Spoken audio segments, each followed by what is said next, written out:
Welcome to the adventure of the Flicker Frame Fiend, a Sherlock Holmes adventure from the series The Clockwork Conspiracies. Sherlock Holmes and the Age of Innovation, playing in the year 1895. It is with some astonishment that I learn these recordings. My private audio case notes captured upon Mr. Edison's remarkable wax cylinders have been unearthed from the vaults of the Royal Society after all these years. They chronicle a tumultuous period, the closing decades of the 19th century, an age ablaze with invention, the electrification of London, the dawn of the motor car.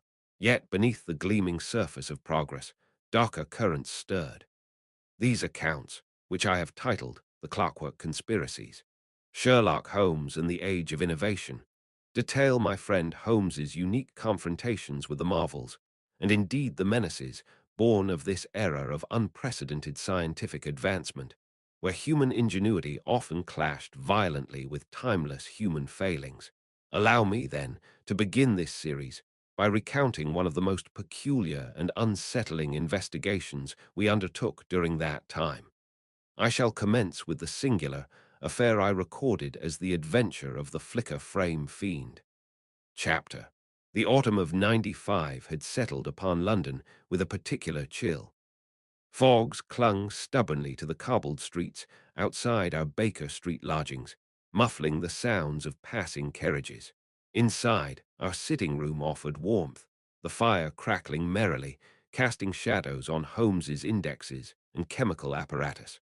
While I attempted to read amidst the window-pane drizzle, Holmes sat inert in his armchair, eyes closed, yet his mind, I suspected, was far from still. The sudden, sharp peal of the doorbell cut through the afternoon quiet, possessing an urgency that suggested more than a casual visitor. Moments later, Mrs. Hudson announced our guest, her voice holding a note of slight surprise. "Inspector Hardcastle, Mr. Holmes," she said, ushering in a figure quite unexpected. Inspector Evelyn Hardcastle of Scotland Yard was known for her keen intelligence, though her presence in the male bastion of the yard was still a novelty.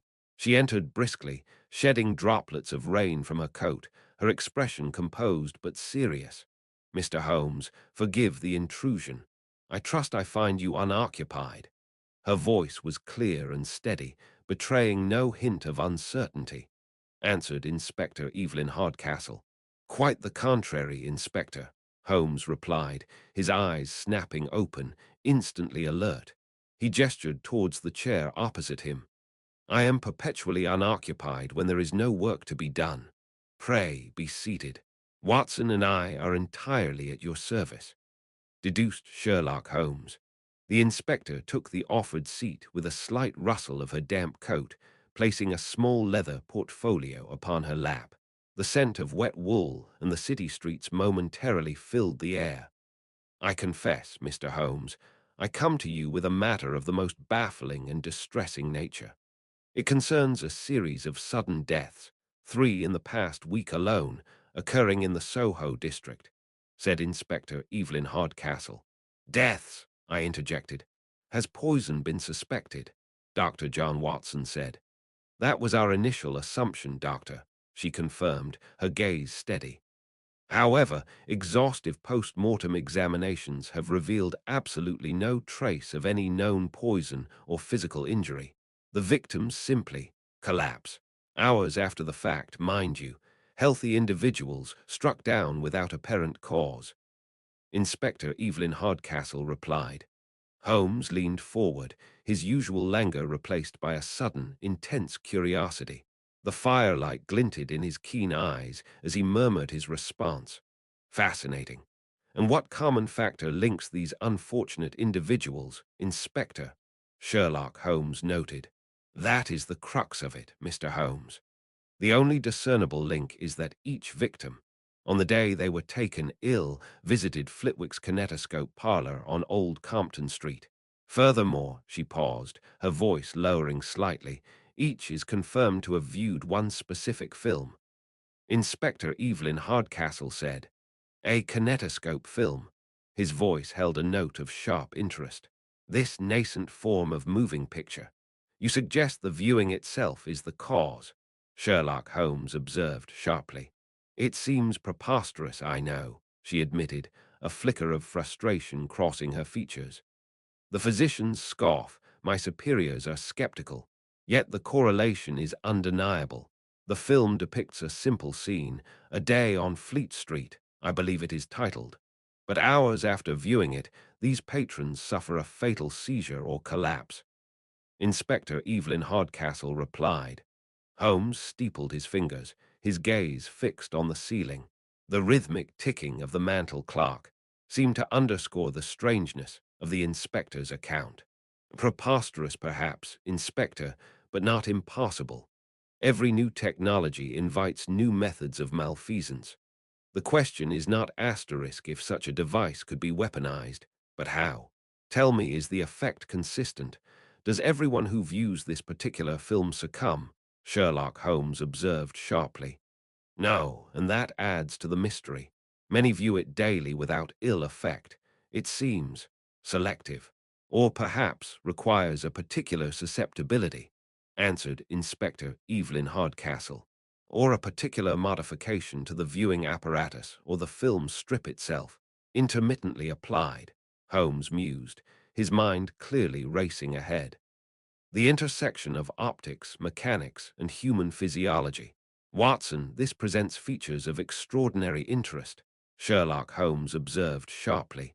He rose abruptly, pacing before the fireplace, the energy radiating from him palpable.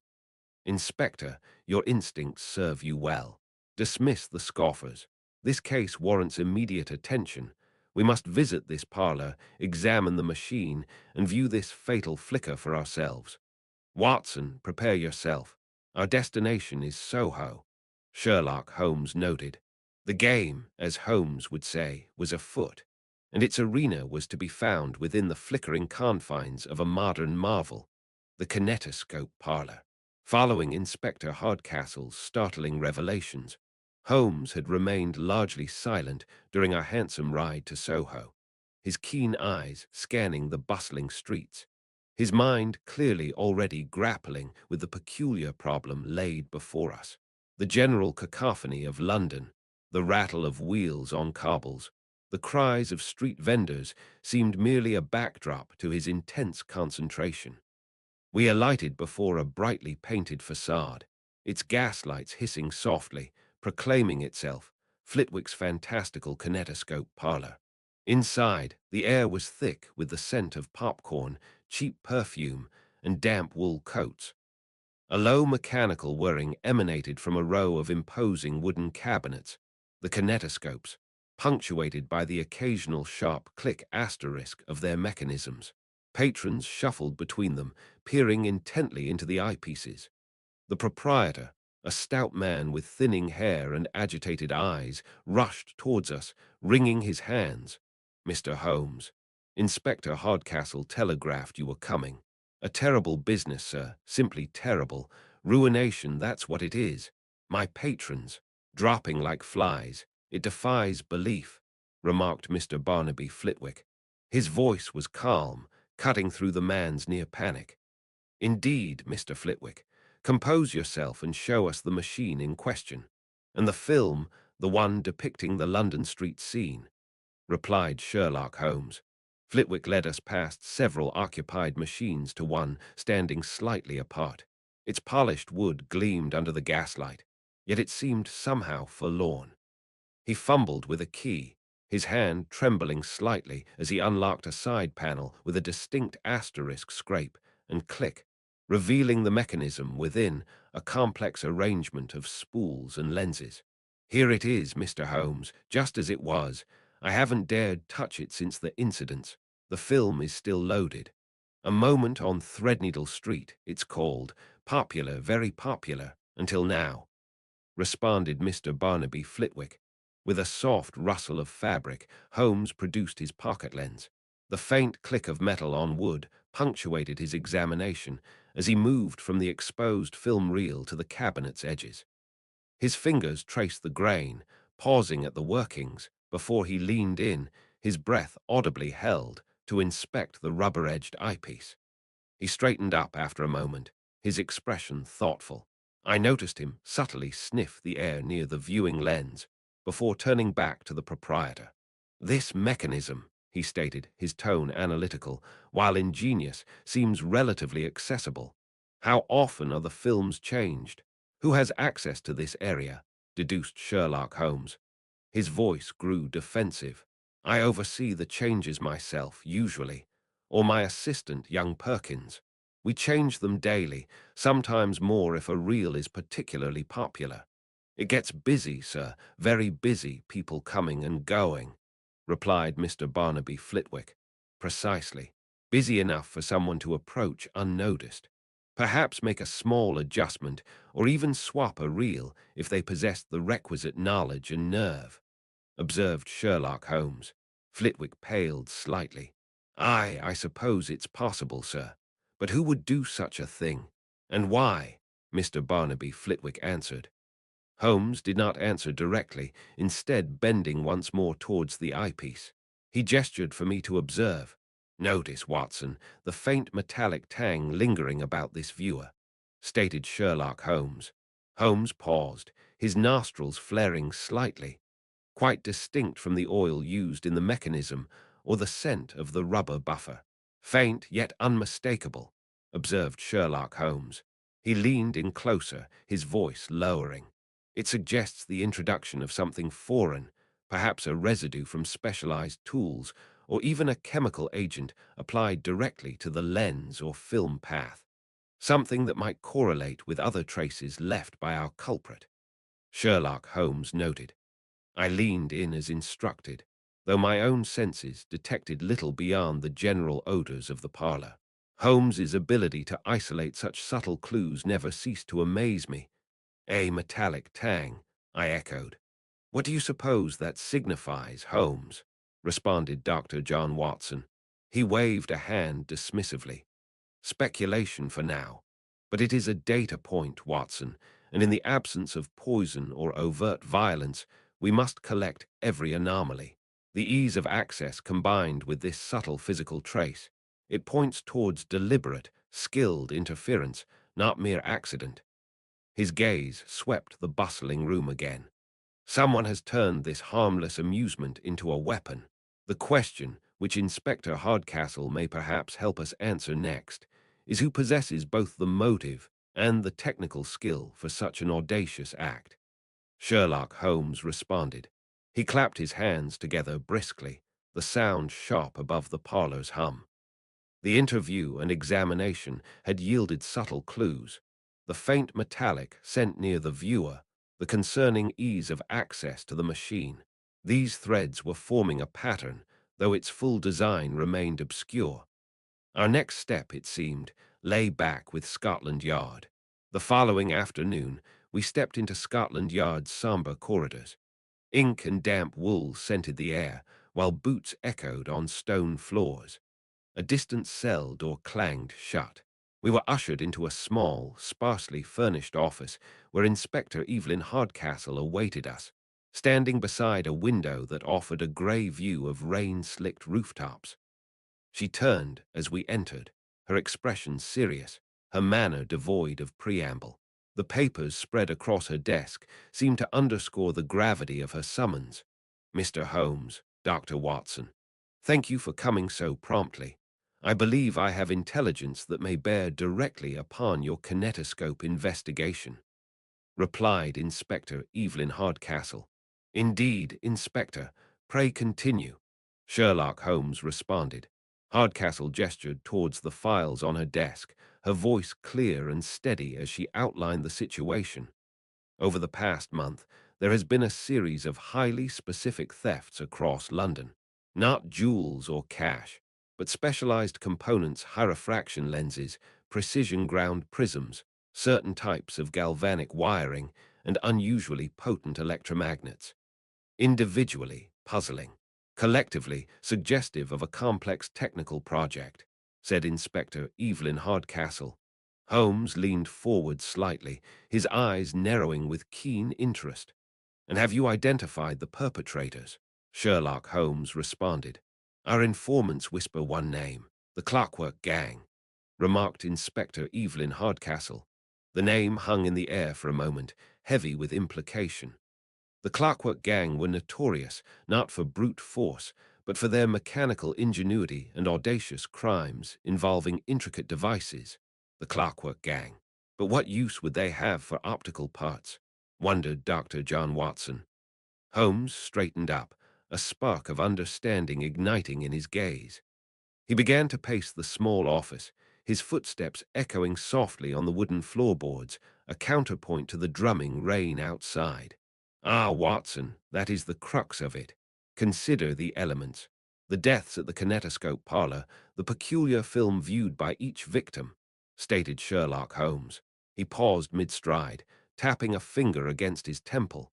My own observation of the machine's potential for modification, the faint metallic tang I detected. Sherlock Holmes responded. He resumed his pacing, the floorboards creaking faintly under his measured tread. And now these thefts. Precisely the sort of sophisticated optical and electrical components one might require to alter such a device beyond its intended function. He stopped abruptly and faced the inspector, his voice sharp with conviction. It cannot be coincidence, Inspector. The Clockwork Gang is involved. They haven't simply stolen these parts, they have applied them. The kinetoscope, or rather, a modified version of it, is the weapon, observed Sherlock Holmes. A weapon. Mr. Holmes, the victims showed no signs of trauma, no poison, responded Inspector Evelyn Hardcastle.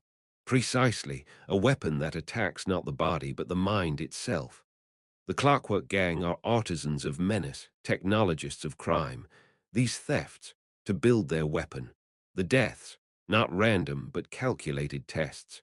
They're refining their invention on an unsuspecting public, preparing for a larger, more sinister purpose, espionage, perhaps, or sale to the highest bidder, declared Sherlock Holmes. A heavy silence fell upon the room, broken only by the persistent drumming of rain against the windowpane. The inspector looked grim, absorbing the implications. Tests? Good Lord. The cold-bloodedness is staggering. It fits their known profile for intricate planning and a disregard for life. Inspector Evelyn Hardcastle replied. Indeed, they possess the technical sophistication. The question that remains is the exact mechanism. How can flickering light, delivered through a kinetoscope, induce death hours later? It suggests a profound neurological assault. Sherlock Holmes pointed out. A neurological assault. Holmes, the very idea is medically baffling. To cause such delayed, fatal effects merely through sight. It seems almost impossible, commented Dr. John Watson. Holmes barely seemed to register my comment, his gaze turning inward as if consulting some vast internal library. I watched him, fascinated as always by the sheer speed of his thought. The sounds of Scotland Yard, distant footsteps, a closing door, the ever-present rain seemed irrelevant to the complex puzzle occupying his mind. Watson, our next step must be to understand the physiological possibilities. We require expert insight into the effects of intense visual stimuli upon the human brain. We must consult a specialist, declared Sherlock Holmes. An excellent course of action, Holmes. Conventional pathology has failed us. Perhaps neuropathology holds the key, Dr. John Watson replied. And with that declaration, the path forward became clear, leading us away from the mechanics of crime and towards the intricate workings of the human mind itself. Following Inspector Hardcastle's troubling revelations concerning the Clockwork Gang and their acquisition of peculiar optical components, Holmes wasted little time. A hansom cab clattered through the rain-slicked streets, the rhythmic drumming on the roof finally easing as we pulled up before a respectable brick edifice in a quieter part of London. This, Holmes informed me, was the domain of Dr. Evelyn Reed, a neurologist whose specialized studies, he believed, might shed light upon the baffling deaths at the kinetoscope parlor. We were shown into a consulting room that served also as a laboratory. To my eye, it was meticulously ordered, smelling faintly of carbolic acid and ozone, a scent far removed from the usual Baker Street aromas. Glass-fronted cabinets lined the walls, housing an array of brass and steel instruments. I found myself at a loss to discern their purposes, each more enigmatic than the last. A steady, low electrical hum emanated from some unseen apparatus, punctuated only by the soft ticking of a large clock.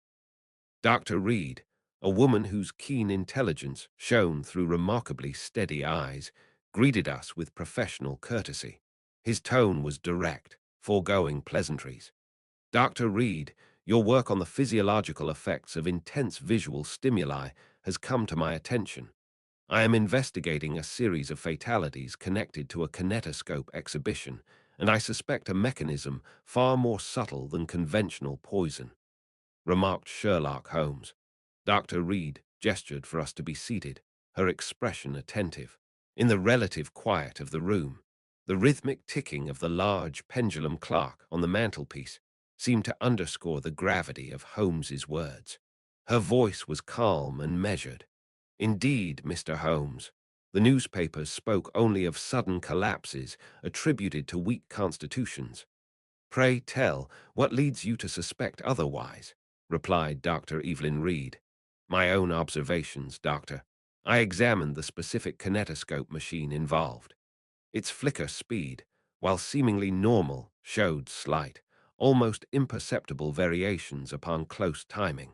Furthermore, the casing showed signs of tampering, subtle modifications near the lens housing. And most peculiar, I detected a faint, sharp, metallic tang in the air around it, inconsistent with the usual lubricants or materials, replied Sherlock Holmes. I saw him lean forward, his eyes glittering with that familiar intellectual fervor I knew so well. Consider this, Doctor. The film itself, or more precisely, the light it projects has been altered.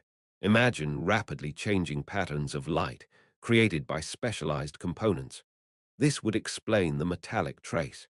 Such patterns could trigger a devastating neurological response in certain viewers, stated Sherlock Holmes. Dr. Reed's professional composure remained, but I could detect a flicker of intense interest light her eyes. She steepled her fingers, resting her chin upon them, clearly weighing Holmes's extraordinary suggestion. The low hum from the corner seemed to fill the momentary silence. Mr. Holmes, your idea touches the edges of our current understanding. We know that certain flashing lights can trigger seizures in people sensitive to them, photosensitive epilepsy, we call it. How exactly it works is still being studied, but the asterisk potential for light to cause such distress exists. To use it deliberately through a kinetoscope to cause fatal harm, it's theoretically possible, yes, though unheard of. The control needed would be extraordinary, remarked Dr. Evelyn Reed. Her confirmation, though couched in careful scientific terms, clearly resonated with Holmes. It was plain to see that he had deduced the method. She was providing the potential medical framework. Precision afforded, perhaps, by stolen, highly specialized optical technology, he pressed gently. And could specific shapes or patterns flashing quickly, not just the speed of the flicker itself, make the effect stronger? Complex shapes changing at just the right rhythm, replied Sherlock Holmes. She nodded slowly, her gaze distant as she considered the implications. Sensitivity to patterns is also known, though less studied than reactions to simple flashing. Complex shapes, changing quickly. Yes, in theory, that could intensify the reaction, perhaps affecting the brain more directly, or even troubling people not normally sensitive to flicker. It remains a disturbing theory, Mr. Holmes, Dr. Evelyn Reed answered. Holmes rose, a grim satisfaction settling on his features. In that moment, the steady hum of the laboratory equipment and the insistent ticking of the clock seemed suddenly more menacing to my ears. Theoretical, perhaps, but it aligns perfectly with the facts: the tampered machine, the metallic trace suggesting unusual components likely sourced by the Clockwork Gang, and the inexplicable deaths. Your expertise confirms the scientific possibility, Doctor. Thank you. It seems our next step must be to identify the mind capable of devising such a diabolical application of optical science, deduced Sherlock Holmes. His words hung in the air, heavy with implication. The name, unspoken yet inferred from our previous inquiries, and the nature of this bizarre weapon was surely that of Professor Augustus Flemming. I realized then that our path now led towards the academic, whose theoretical brilliance might have unwittingly spawned a monster. Our hansom drew up before a tall, narrow house in a quiet Bloomsbury Square, the residence of Professor Augustus Flemming. The air here seemed stiller, imbued with the scent of old paper and faint chemicals drifting from an upper window. Even the knocker echoed with a muted, scholarly resonance. After a pause, the door creaked open, revealing a man whose abstracted gaze seemed fixed somewhere beyond my shoulder. Professor Flemming ushered us into his study. It was less a room and more a three-dimensional diagram of a restless intellect. Books overflowed shelves, papers stacked high upon every surface.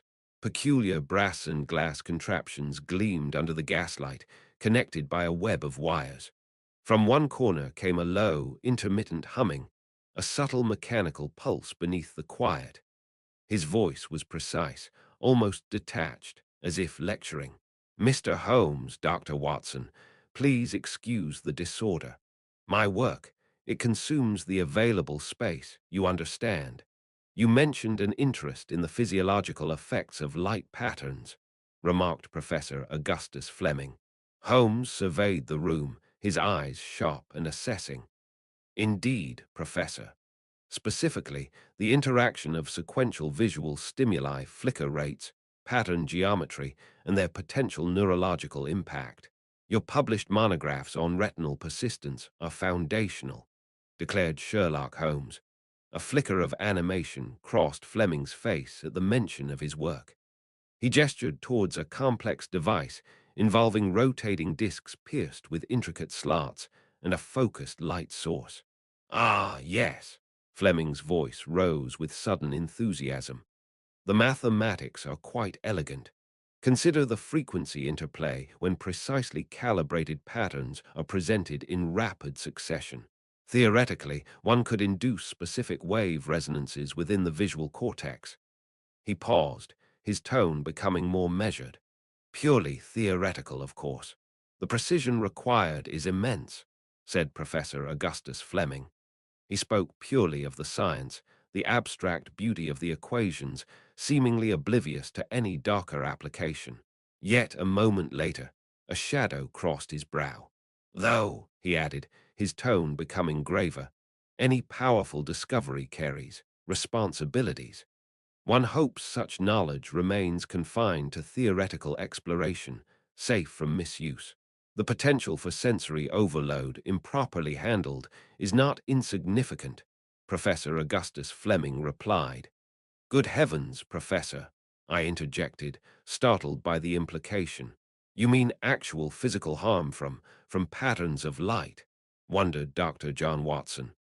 Holmes stepped closer to the apparatus Flemming had indicated, his gaze intent upon the slotted discs and lenses. The low hum seemed slightly louder here. "Theoretical, perhaps," Holmes murmured, his voice low but distinct. "Yet, Professor, your work provides the exact theory for the effect Dr. Reed described. And this equipment," he tapped a polished brass cylinder, "is it not perfectly suited for analyzing, or indeed creating, film sequences with carefully controlled patterns and timing?" stated Sherlock Holmes.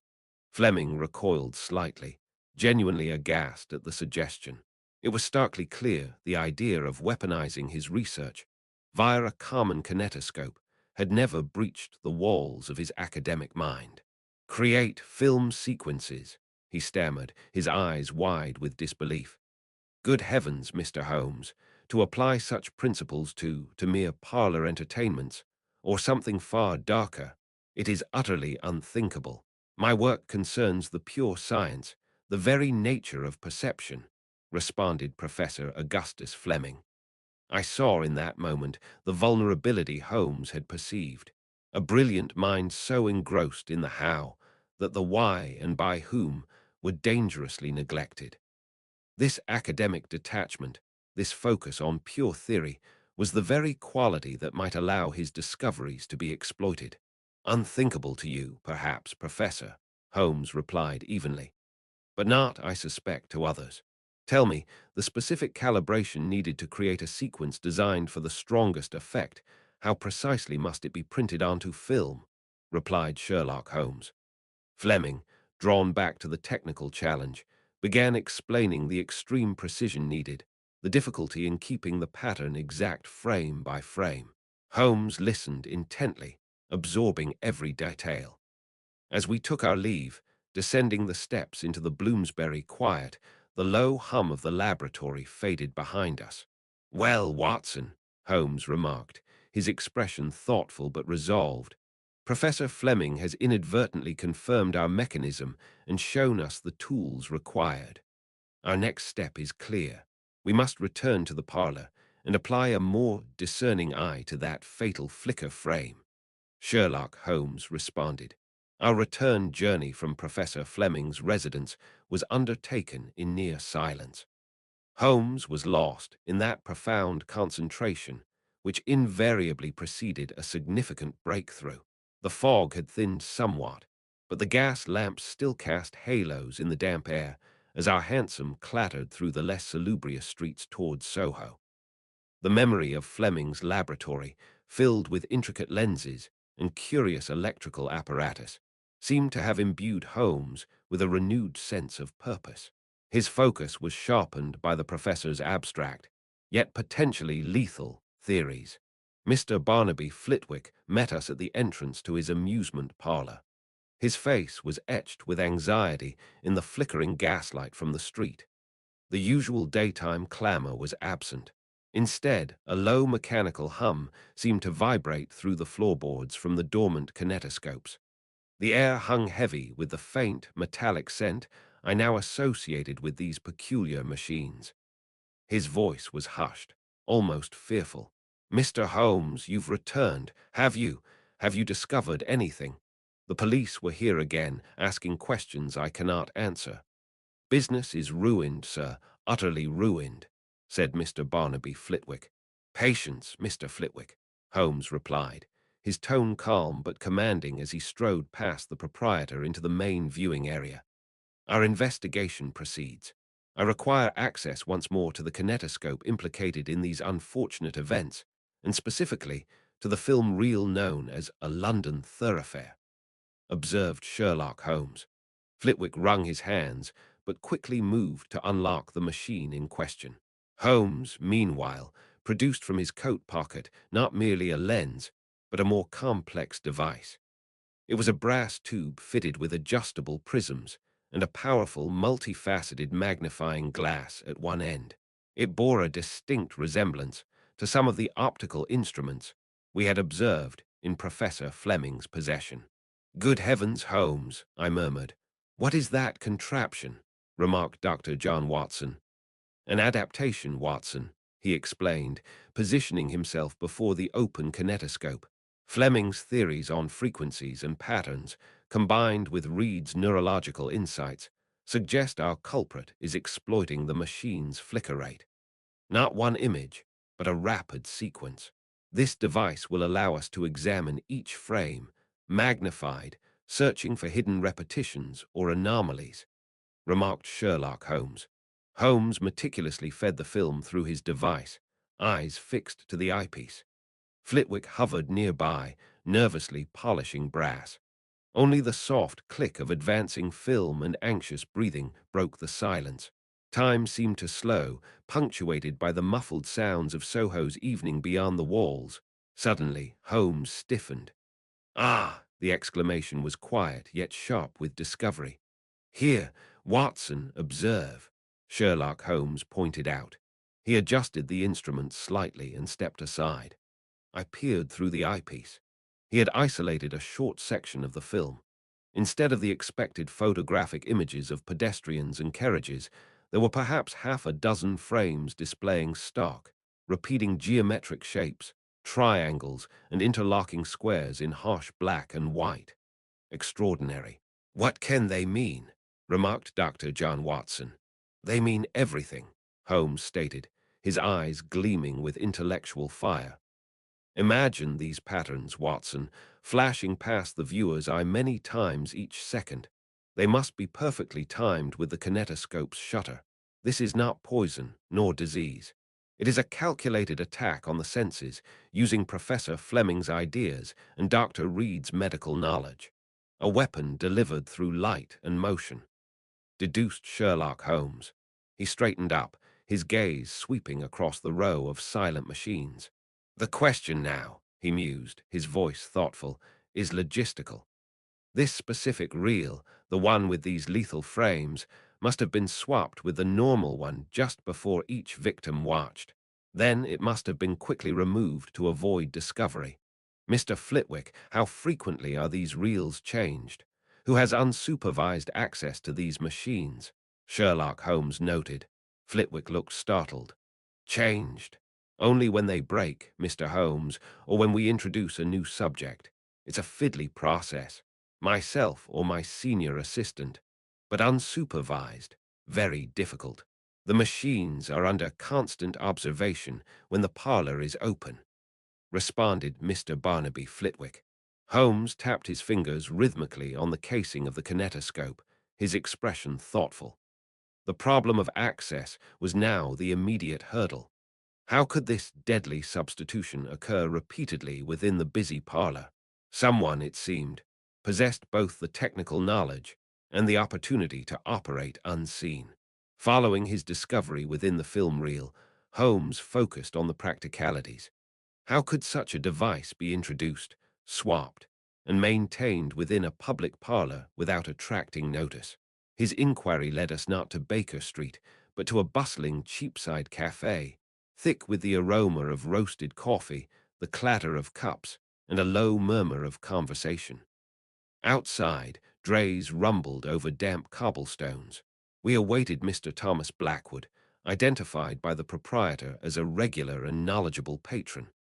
He arrived precisely on time, a young man of perhaps 30 years, dressed neatly, with an eager, almost boyish enthusiasm in his eyes. He greeted Holmes with a deference that suggested he knew precisely whom he was addressing. His tone was earnest, perhaps overly so. Mr. Holmes, it is an honor. Mr. Flitwick mentioned your interest in the unfortunate occurrences, a dreadful business. I've spent many an hour enjoying the kinetoscope marvels there, replied Thomas Blackwood.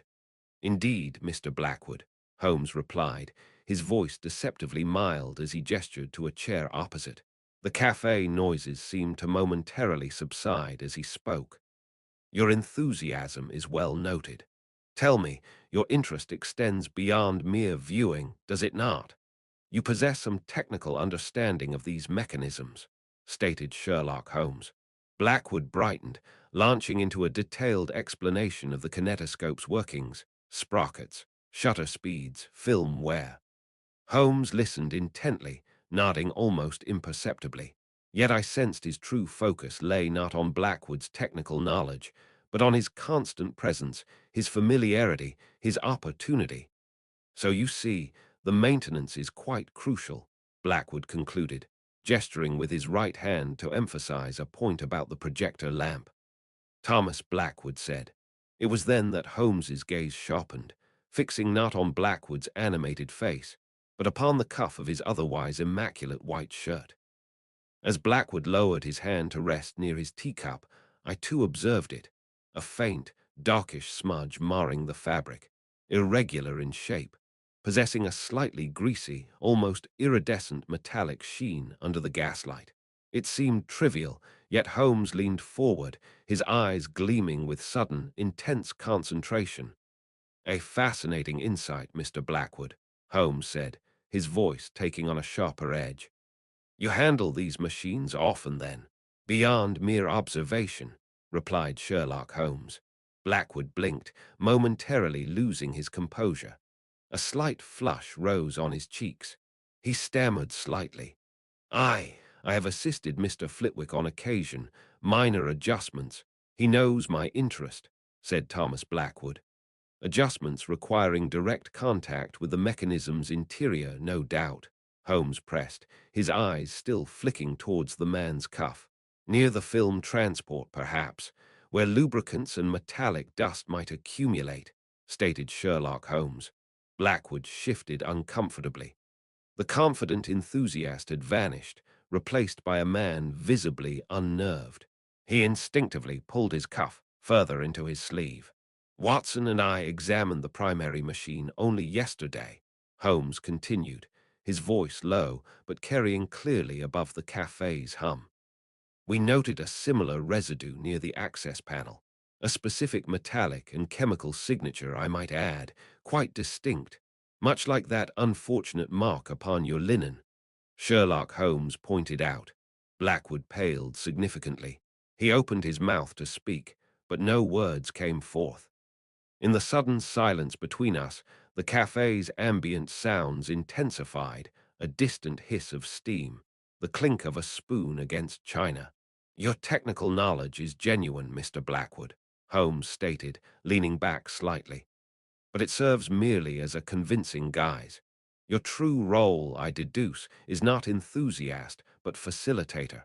You provided the consistent, unnoticed access required to repeatedly tamper with that kinetoscope, to insert and remove the weaponized film reel on behalf of your employers, the Clockwork Gang." Sherlock Holmes responded. Blackwood shot to his feet, knocking his chair slightly. His face was a mask of poorly concealed panic. "This is preposterous," Blackwood exclaimed, his voice tight and strained. "An outrage. I am merely," Thomas Blackwood replied.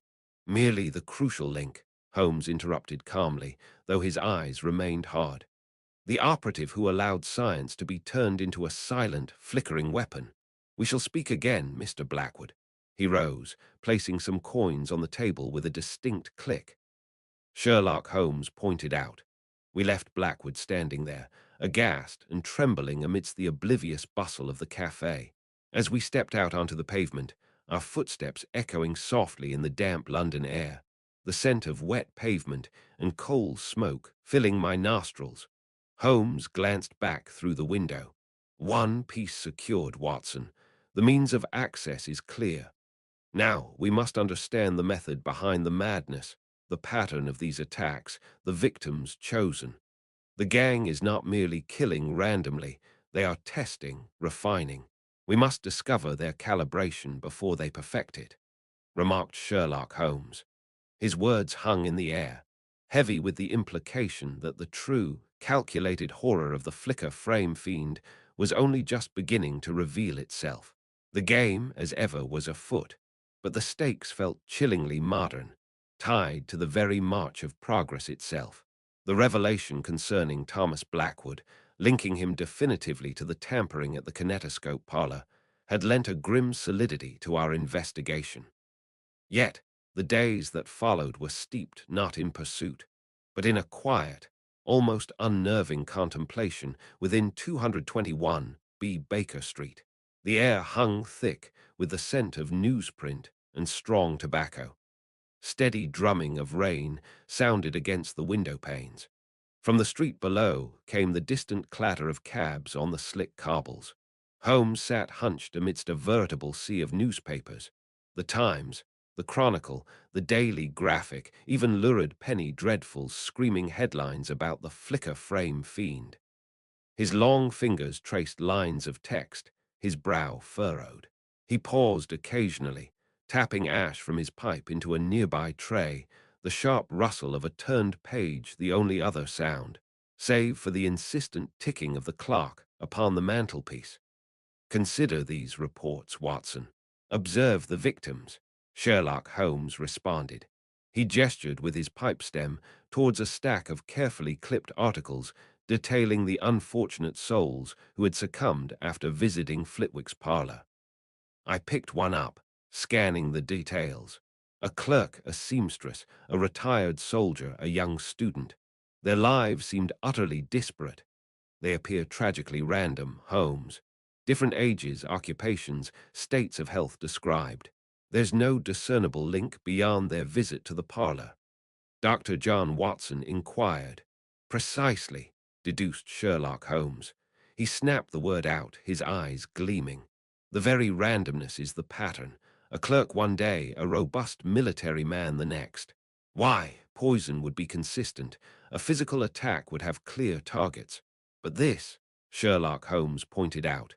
Holmes paused. This is different. He rose and began to pace, the floorboards groaning faintly under his tread.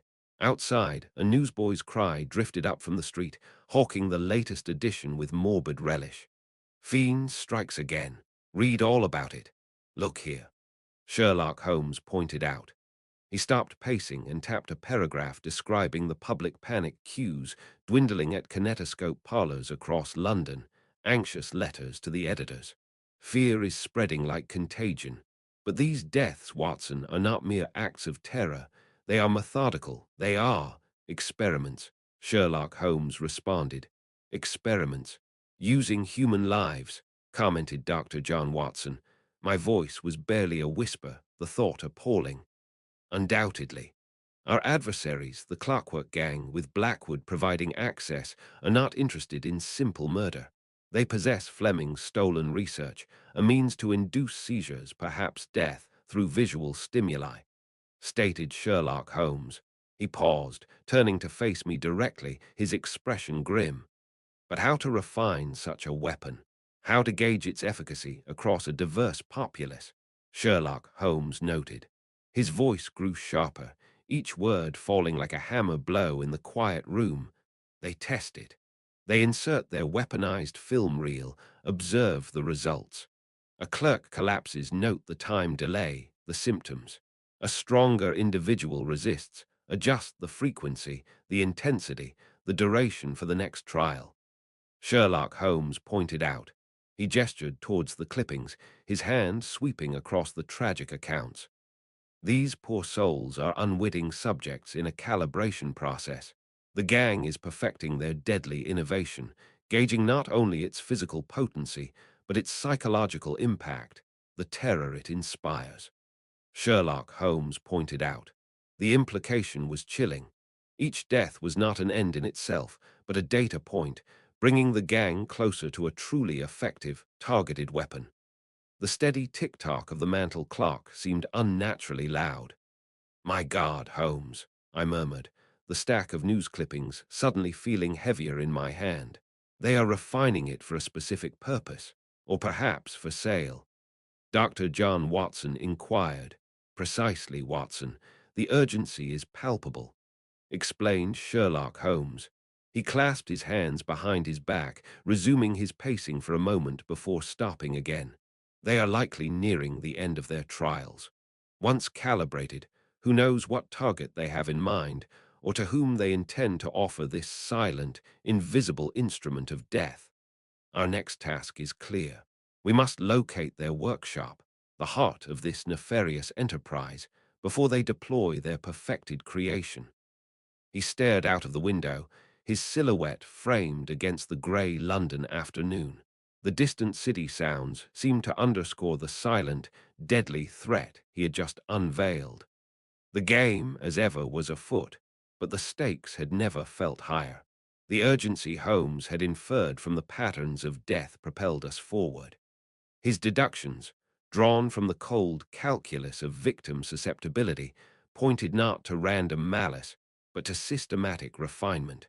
Now, guided by informants and Holmes's uncanny grasp of London's underbelly, we found ourselves, myself, Holmes, and Inspector Hardcastle, before a grimy warehouse door in a Lambeth back alley.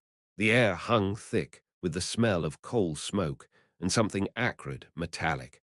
A low, rhythmic thumping pulsed faintly from within, a mechanical heartbeat in the city's shadows. His voice was a low murmur, barely disturbing the damp quiet. The Clockwork Gang favors locations with easy access to the river for disposal, yet requiring soundproofing for their delicate and often noisy endeavors. This fits their profile precisely, declared Sherlock Holmes. Inspector Hardcastle, her expression determined, nodded curtly. Holmes applied a slender tool to the lock, and with a soft click that seemed unnaturally loud in the stillness, the door yielded. We slipped inside, greeted by a wave of warmer air, heavy with the scent of oil and ozone. The rhythmic thumping resolved into the sound of intricate machinery, though none was currently in motion. Lantern light revealed a space crammed with workbenches, lathes, and peculiar brass contraptions, unlike anything I had ever seen. Her tone was one of professional assessment, sharp and observant. Indeed, a significant leap from their typical brute force methods on safes. This requires a different order of skill entirely, said Inspector Evelyn Hardcastle. Holmes made no immediate reply, his eyes darting about, absorbing every detail. He moved towards a bench littered with spools of celluloid film, magnifying glass already in hand. Beside them lay delicate tools, fine drills, lenses of varying curvature, and wiring almost too fine to see.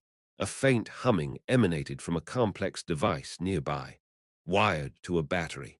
Indeed, Inspector, they have progressed far beyond mere safe cracking. He held a film strip to the lantern light. Observe the perforations, utterly non-standard. And here, near the sprocket holes, minute alterations to the emulsion layer itself. Subtle, yet unmistakably deliberate, stated Sherlock Holmes. He pointed to a ledger lying open on the same bench. Its pages were filled with dates, times corresponding to the kinetoscope showings, and cryptic notes alongside columns of figures. His voice grew colder, hardening with grim certainty. They needed access, Inspector. Parlour employees, perhaps, or someone posing as an enthusiast, like our Mr. Blackwood. But this is the key. He tapped a specific entry. Sherlock Holmes said. I leaned closer, my eyes straining to decipher the cramped handwriting. The ledger spoke of flicker frequency and pulse duration, followed by chilling notations. Subject Alpha Soho, 4-hour delay before seizure onset. Conclusive, my breath caught. Subject Beta also Soho, 3.5 hours to cardiac arrest. Conclusive. The final line sent a shiver down my spine. Optimal range, refinement proceeding. A horrified understanding dawned on me. Good heavens, Holmes, they weren't just random victims. These were trials, experiments, Dr. John Watson added. Her voice was tight, sharp with controlled fury. Monstrous, treating human lives as mere variables in an equation, calibrating murder like some damnable machine. It's a new level of depravity, even for this crew, replied Inspector Evelyn Hardcastle. Precisely, Holmes affirmed, his eyes gleaming with fierce intensity. The flicker frame fiend is no mere phantom born of new technology. It is a manufactured terror, honed through systematic murder. The documentation is explicit. These deaths were intentional tests, designed to maximize the weapon's efficacy before offering it for sale, likely for espionage or political assassination. The link is undeniable, the motive laid bare, explained Sherlock Holmes. He closed the ledger with a decisive snap, the sound echoing in the sudden silence of the workshop, the faint hum of the machine, the only sound breaking the tension. The cold-blooded nature of the gang's operation was staggering. They had turned a public amusement into an execution device, calibrating death with chilling precision. He straightened up, his gaze distant for a moment, piecing together the final elements. They possess the mechanical skill, the ruthlessness, but the underlying science. This level of neurological manipulation requires a deeper, more theoretical knowledge. His eyes met mine. There is only one man whose research aligns with such diabolical potential. Our next conversation, Watson, must be with Professor Flemming, Sherlock Holmes noted. The implication hung heavy in the air, thick with the smell of oil and impending revelation. We had found the how and the why of the Clockwork Gang's involvement, but the true genesis of this terrifying weapon lay elsewhere, shrouded in the respectability of scientific inquiry. Professor Flemming's rooms were a curious blend of scholarly order and chaotic invention. Books lined the walls, meticulously arranged, yet the central table was a bewildering landscape of wires, lenses, and gleaming brass mechanisms, emitting the occasional soft whir. The air hung thick, with the faint, sharp scent of ozone and chemicals, punctuated by the insistent, rhythmic ticking of several intricate clockwork devices on a nearby shelf. Holmes stood surveying the scene, his expression unreadable, while I felt a familiar sense of anticipation.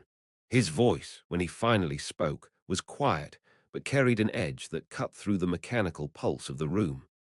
Professor Flemming, your theoretical work on optical stimuli and neurological response is, I understand, quite groundbreaking, explained Sherlock Holmes. The professor, a man whose nervous energy seemed barely contained within his slight frame, blinked behind his spectacles. He gestured vaguely towards the cluttered table, papers rustling under his hand. His tone was initially that of a lecturer, eager to discuss his passion. Indeed, Mr. Holmes, the potential for understanding the human brain through precisely controlled visual input is immense. The interaction of light frequencies, persistence of vision, pattern harmonics. Fascinating abstract problems, said Professor Augustus Flemming. Abstract problems with devastatingly practical applications, Holmes countered, his gaze sharpening. He produced a small, twisted fragment of celluloid recovered from the Clockwork Gang's lair, such as inducing fatal seizures in patrons of a kinetoscope parlour, remarked Sherlock Holmes. Flemming recoiled, his face draining of colour. The scholarly demeanour evaporated, leaving only naked horror. His gaze darted from the film strip to Holmes, each breath a staccato gasp. His voice trembled, losing its scholarly detachment entirely. Kinetoscope, fatalities. Good heavens, no, that cannot be my work. It was purely theoretical exploration, Professor Augustus Flemming replied. Yet the patterns etched onto this film align perfectly with the theoretical frequencies you explored in your paper. Harmonic resonance and induced neural syncope, Holmes stated, his voice relentless. Frequencies capable, under specific conditions of rapid, intermittent projection, of triggering the very symptoms observed. Sherlock Holmes pointed out. Flemming sank into a nearby chair, running agitated hands through his already disordered hair. The ticking clocks seemed to amplify the sudden, heavy silence. They approached me, Flemming stammered, his voice quavering. Men with hypothetical scenarios, purely abstract.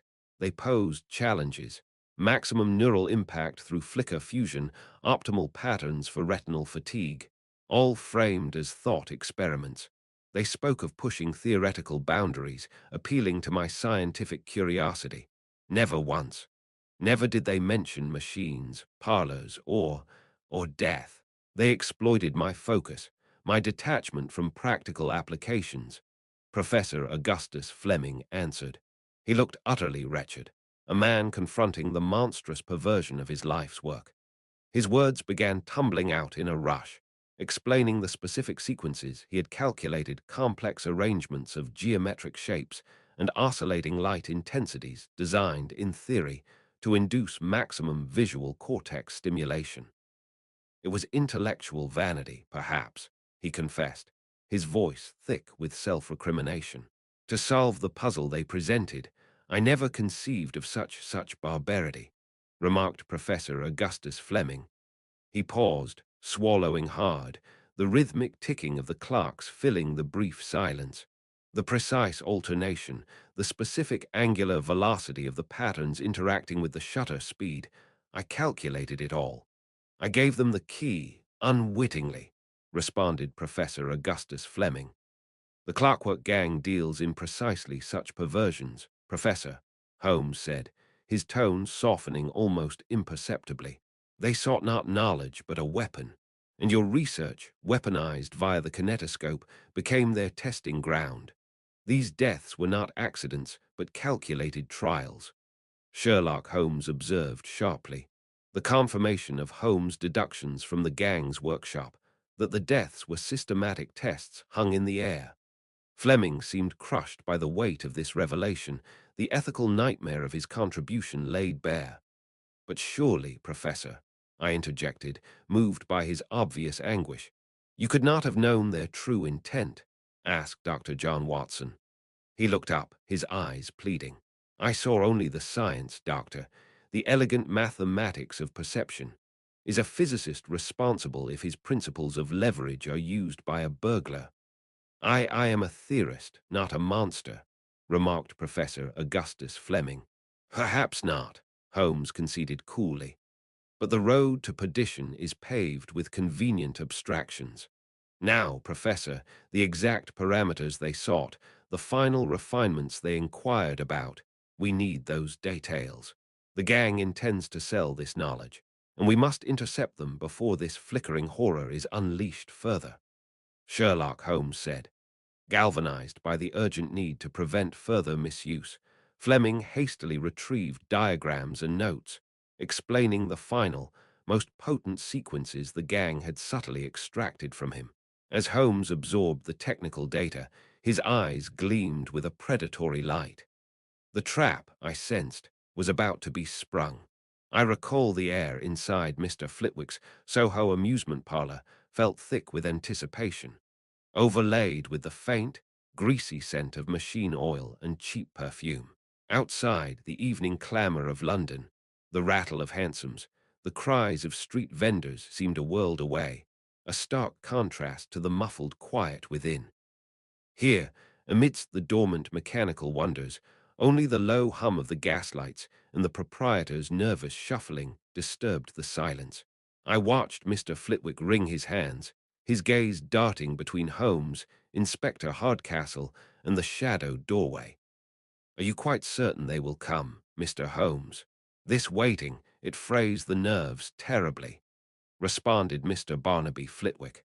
Holmes spoke, his voice a low, steady anchor in the tense room. "Patience, Mr. Flitwick.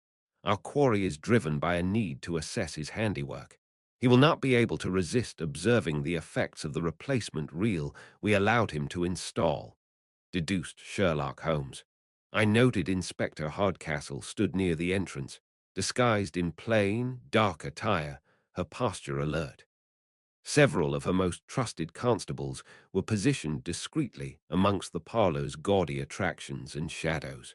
My attention snapped to the door as a sudden scuff of boots on the pavement outside broke the stillness, the protesting creak of the hinges accompanying the jangle of the bell above the door. 3 men entered, their faces momentarily obscured by the gloom. One stepped forward, a man whose easy smile I recognized instantly, Thomas Blackwood, the supposed film enthusiast. He nodded casually towards Flitwick, his eyes sweeping the room before settling on the specific kinetoscope near the rear wall. "Evening, Flitwick. Thought I might catch another viewing. Brought a couple of friends keen on these new picture shows," said Thomas Blackwood. I watched him move towards the machine, his companions flanking him. As Blackwood reached for the viewing hood, Holmes stepped swiftly from the shadows, his movement precise and silent, almost startling. "I think not, Mr. Blackwood. The performance is concluded for the evening," Sherlock Holmes responded. Surprise flashed across Blackwood's face, replaced instantly by a snarl. His companions tensed, muscles coiling for action. But before they could move, Hardcastle's sharp whistle pierced the air. In an instant, the quiet parlor erupted into chaos. Constables emerged, heavy footsteps thudding on the wooden floorboards. There was a brief, desperate scuffle, a shout, the clang of metal as one of the gang members dropped a wrench he had concealed, the sickening thud of a fist finding purchase, and the sharp crack of a truncheon meeting resistance. It was over almost as quickly as it began. The 3 men subdued and held fast. Hardcastle commanded, her voice cutting crisply through the aftermath. "Thomas Blackwood, you are under arrest. Secure them." Inspector Evelyn Hardcastle answered. I saw Blackwood glare venomously at Holmes, his earlier charm vanished completely. Holmes, however, ignored him, turning instead towards the kinetoscope, his expression one of intense concentration. Holmes began his explanation, addressing Hardcastle but ensuring all could hear. The mechanism is diabolically simple, yet dependent on precise alignment. Professor Flemming's theoretical research, stolen and perverted by the Clockwork Gang, identified specific sequences of flashing light and geometric patterns. Sherlock Holmes responded. I watched as he gestured towards the machine, his long fingers tracing its outline, eliciting a faint metallic click from the casing. When these patterns, encoded onto the film reel, are viewed through a kinetoscope operating at a particular flicker frequency, a frequency this machine was subtly modified to produce the effect upon the optic nerve and brain is profound. It induces a form of neurological seizure in susceptible individuals. Not poison, Inspector, but weaponized light, stated Sherlock Holmes. Turning his sharp gaze upon the captured Blackwood, Holmes continued his indictment. Mr. Blackwood here, posing as an enthusiast, gained Mr. Flitwick's confidence, allowing him access to tamper with the machine and insert the deadly film reels. This parlour became their unwitting laboratory, replied Sherlock Holmes. Hardcastle absorbed this, a grim understanding dawning on her face. To test it, she queried. But why? Answered Inspector Evelyn Hardcastle. Holmes confirmed gravely, his words carrying undeniable weight in the suddenly silent room. Indeed, this was no mere parlour trick, Inspector. It was a field test, a demonstration of a terrifying new weapon, intended perhaps for political assassination, espionage, or sale to the highest bidder. A silent, untraceable method of causing death or incapacitation from a distance, Sherlock Holmes said, as the constables led the sullen prisoners away, the sound of their boots receding towards the street, the jangle of the bell marking their departure into the London night. I watched Mr. Flitwick lean against a nearby pillar, pale but relieved. Hardcastle directed her officers to carefully secure the modified kinetoscope and the incriminating film reel as evidence. The immediate danger had passed, yet I felt the chilling implications of Holmes's discovery linger heavily in the air, thick as the lingering scent of machine oil. The tension that had gripped Baker Street for days seemed finally to have eased, replaced by a contemplative quiet. Outside, the November drizzle drummed softly against the window panes, blurring the gaslight reflections from the street below. Inside, a cheerful fire crackled in the hearth, casting dancing shadows across the familiar clutter of Holmes's domain, punctuated by the steady tick of the mantel clock. We sat, Holmes in his customary armchair, lost in thought, myself opposite, and beside me, Inspector Evelyn Hardcastle of Scotland Yard, her usual brisk manner softened by a thoughtful fatigue. Her voice, though clear, held a note of weariness. A closer call than I care to admit, Mr. Holmes. Had the Clockwork Gang succeeded in replicating Professor Flemming's device on a larger scale, the consequences are unthinkable, remarked Inspector Evelyn Hardcastle. Holmes drew deeply on his pipe, the smoke curling towards the ceiling like slow, deliberate phantoms. The rich, earthy scent of shag tobacco mingled with the aroma of damp wool from our recent excursions. His reply was measured, almost detached. Indeed, Inspector, it illustrates a profound danger inherent in our modern age. Pure research, undertaken with no thought for application, can become a terrible weapon in the hands of those less scrupulous, deduced Sherlock Holmes. Professor Flemming seemed genuinely distraught by the misuse of his work, I ventured. He saw only the theoretical puzzle, the neurological pathways, never the potential for harm.